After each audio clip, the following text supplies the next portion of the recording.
IVF treatments పై 20,000 discount. Doctor consultation మరియు ultrasound scan ను ఉచితంగా అందిస్తున్నారు. 49 అంటే సంతానం, 49 అంటే సంతోషం.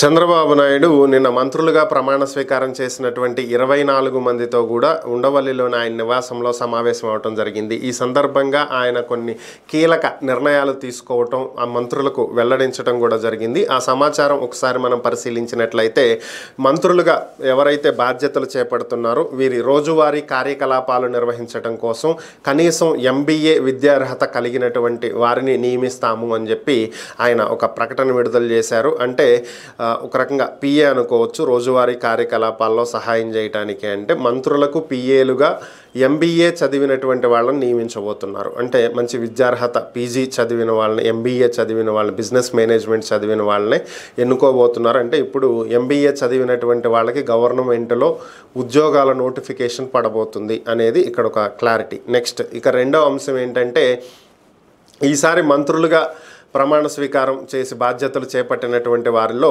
ఎక్కువ మంది మొదటిసారి మంత్రులే ఉన్నారు. అంటే 17 మంది మొదటిసారి మంత్రులుగా ప్రమాణ స్వీకారం చేశారు. అందులో 10 మంది మొట్టమొదటిసారి ఎమ్మెల్యేలుగా గెలిచిన వాళ్ళు ఉన్నారు. అంటే కొత్త వారికే అవకాశాలు ఇచ్చారు, సీనియర్లని పక్కన పెట్టి. ఈసారి పూర్తి స్థాయిలో కొత్త వాళ్ళకే చంద్రబాబు అవకాశాలు ఇచ్చారు. ఎవరు అవునన్నా కాదన్నా గతంతో పోల్చుకుంటే ఈసారి సోషల్ ఇంజనీరింగ్ 100% పాటించారు చంద్రబాబు నాయుడు అనేది వాస్తవం. ఎందుకంటే గతంలో ఉన్నటువంటి మంత్రివర్గాన్ని ఒకసారి మీరు చూసుకుంటే ఎక్కువ మంది కమ్మ సామాజిక వర్గానికి చెందినటువంటి వాళ్ళు ఉండేవాళ్ళు. సో కానీ ఈసారి అన్ని సామాజిక వర్గాలకు సమన్యాయం చేస్తూ మంత్రి పదవులు ఇచ్చారు. అలాగే గతంలో సీనియర్స్ ఎక్కువ మంది ఉండేవాళ్ళు, ఇప్పుడు సీనియర్లను పక్కన పెట్టేసి కేవలం జూనియర్లకు మాత్రమే ఇవ్వటం జరిగింది. సీనియర్లు అతి తక్కువ మందికే పోర్ట్ఫోలియోస్ ఇచ్చారు. అయితే ఇదంతా ఒక ఎత్తు అయితే, ఇంకొక అంశం ఏంటంటే, అసలు జూనియర్లకే ఇవ్వటానికి కారణం ఏంటి అంటే, భవిష్యత్తులో లోకేష్కి ఇబ్బంది కలగకుండా సాఫీగా పార్టీ నడిచి వెళ్ళటానికి వీళ్ళంతా కూడా నాయకులంతా కూడా లోకేష్కి సహకరించడానికి వీలుగా ఉంటుంది అనేటువంటి ఒక ఆలోచన కూడా ఉంది చంద్రబాబు దృష్టిలో అనేటువంటి వార్తలు కూడా ఉన్నాయి. So what ever it may be, ఏదైతే అదైంది.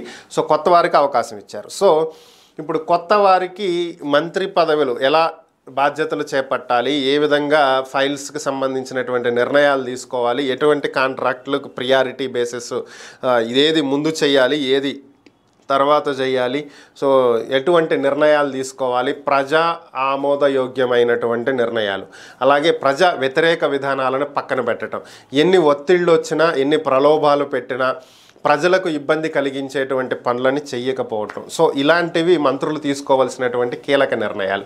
సో వీటికి సంబంధించే ఈ మన మంత్రులుగా ప్రమాణ స్వీకారం చేసిన వాళ్ళందరికీ కూడా ట్రైనింగ్ క్లాసెస్ నిర్వహిస్తాము అని చెప్పి చంద్రబాబు ఇంకా ప్రకటన అయితే విడుదల చేయడం జరిగింది. అంటే ఇప్పుడు మంత్రులుగా ప్రమాణ స్వీకారం చేసిన 24 మంది ఈ క్లాసెస్కి వెళ్ళాల్సి ఉంటుంది.